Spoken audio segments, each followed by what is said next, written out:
I'm Dr. Kelly Starrett, co-founder of the Ready State. I want to talk for a second about how I integrated Kratos into my knee rehab.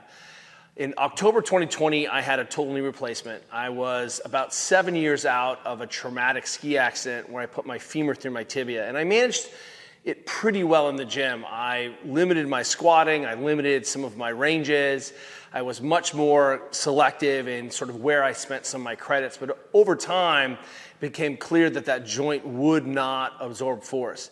So here I am, I'm a pretty good physical therapist, I'm a good coach, and really what I found was it was going to be up to me to figure out a way where I could really highlight what was possible with a total knee replacement and what we could do with sort of advanced rehab protocols. How do we wrap our heads around keeping muscle mass, maintaining function, and ultimately moving away from, hey, it's really great you can walk around, but how can you do the things you want to do, like deadlift heavy? So one of the things that I had set myself up for was to try to pull 500 pounds 16 weeks after my surgery. Now, from sort of orthopedic bone growth into the actual surface of the joint, the new surface, really what we try to do is protect people and nurture people for 12 weeks.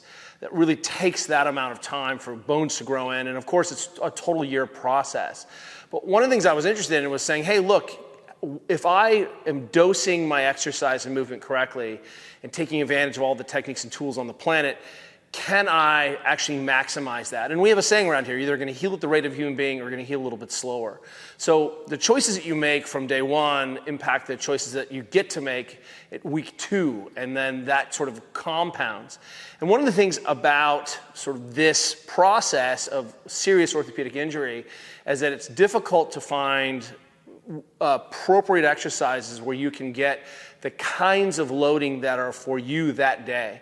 One of the incredible things about an isokinetic wheel is that even if you're moving very slowly under tempo-like conditions, the wheel will match you in that speed and immediately provide you with the kind of eccentric overload that matches that sort of speed, capacity, ability, recruitment for the day.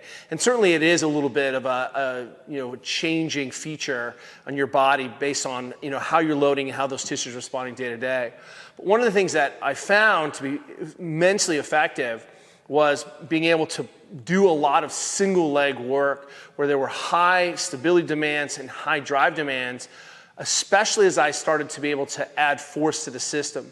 What's nice about having a couple wheels, of course, is that it gives you the choice of either being able to sort of put huge inputs into a very slow wheel and then simultaneously dragging that slowly, or I had the opportunity to actually work on my speed and my eccentric speed control with that smaller wheel. And that's important because sort of two features here.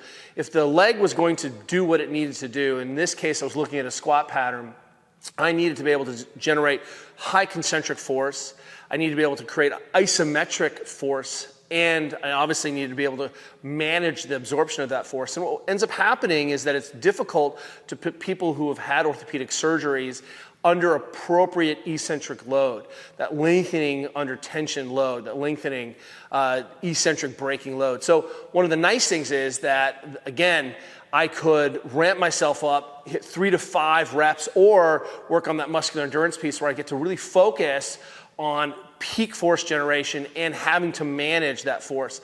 And what was interesting was that some days I would, get a few sets, and some days I would get, even fewer than that, and some days I was capable of a lot of work.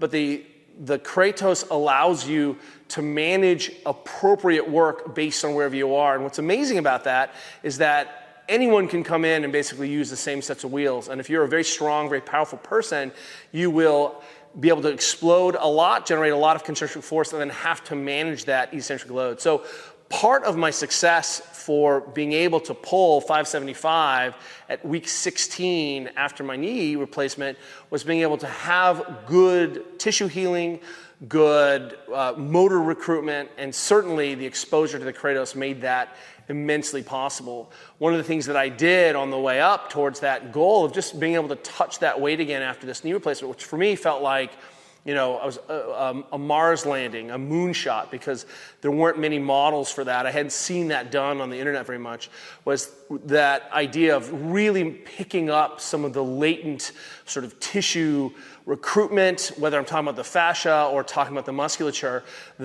Something about the isokinetic wheel really forces a lot of spontaneous recruitment in the tissues.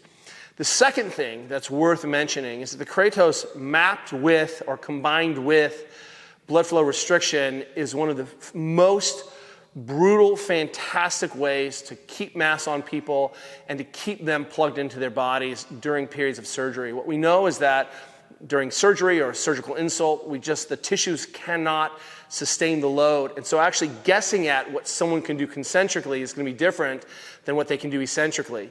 And being able to sort of load myself appropriately automatically, and additionally adding the blood flow restriction, meant that I had huge outputs of sort of neuromuscular recruitment. I had better blood flow, I had better loading, and better pain attenuation, because it's basically constant work. And so being able to spend that much time under tension, which maybe is just as the simple magic of the Kratos, really did a lot for me. So again, I feel like the Kratos was one of those huge opportunities for me to get better. I integrated it into my system probably at about week 6 or 7 in my rehab, where I was being able to start to do a bilateral squat. I progressed that into complicated positions, bigger loads, more volume, and lo and behold, found myself at a much better place than the average bear at 16 weeks.